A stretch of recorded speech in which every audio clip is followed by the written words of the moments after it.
ఈ మాఘ పౌర్ణమి నాడు చంద్రుడి కిరణాలు మన శరీరంపై ఎలాంటి ప్రభావం చూపుతాయి? చంద్రుడు సంపూర్ణమైనటువంటి కళలని పొందేటువంటి రోజు పౌర్ణమి. అందుకనే చంద్రబలం ఎప్పుడయ్యా అంటే శుద్ధ అష్టమి మొదలు బహుళ పంచమి వరకు కూడా మనం తీసుకుంటూ ఉంటాం. చంద్రమా మనసో జాతః అన్నది వేదం. మనఃపుష్ప సుగంధ మాత్రోదకి ఎత్కించదు కావ్యాది మాతృకారకుడు చంద్రుడు.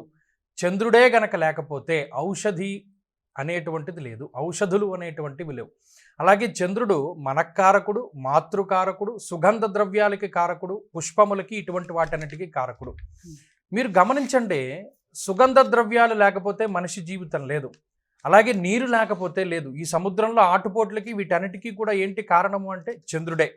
అటువంటి చంద్రుడు మఖా నక్షత్ర మండలంలో సంచరిస్తూ ఉన్నప్పుడు, మఖా నక్షత్రానికి అధిదేవతలు ఎవరయ్యా అంటే పితృదేవతలు ఉన్నారు. ఆ పితృదేవతల యొక్క అనుగ్రహాన్ని పొందడానికి, అలాగే మీరు గమనిస్తే చంద్రుని యొక్క బలం తక్కువగా ఉన్నటువంటి వాళ్ళలో కొంత మానసికమైనటువంటి దౌర్బల్యం ఉంటుంది. అటువంటి దానిని అధిగమించడానికి, చంద్రుణ్ణి మరింతగా ప్రసన్నం చేసుకోవడానికి ఈ పౌర్ణమి రోజునే చాలా విశేషంగా దాన ధర్మాది కార్యక్రమాలన్నీ కూడా చేస్తూ ఉంటారు. అలా చేయడం వల్ల ఆ చంద్రుని యొక్క అనుగ్రహం మనకి కలుగుతూ ఉంటుంది. అలాగే ఏది చేసినా విశేషమైనటువంటి పుణ్య ఫలితం మనకి పౌర్ణానికే చెప్పబడినది.